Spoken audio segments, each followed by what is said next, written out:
Have you ever said, "I understand English, but I can't speak it"? If yes, you are not alone. Many people spend years learning grammar and vocabulary, yet they still struggle to speak. The problem is not your brain. The problem is that your mouth has not been trained to speak English naturally. Think about a baby learning to talk. Every mistake is a step towards speaking clearly. The more you speak, the more natural it becomes. Speaking English is like exercising a muscle.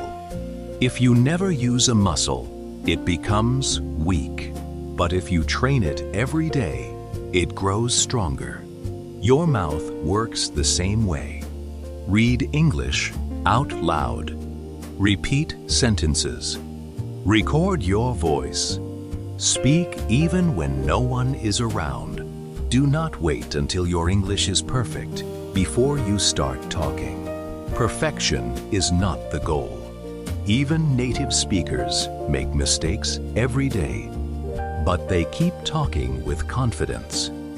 The more you speak, the fewer mistakes you will make over time.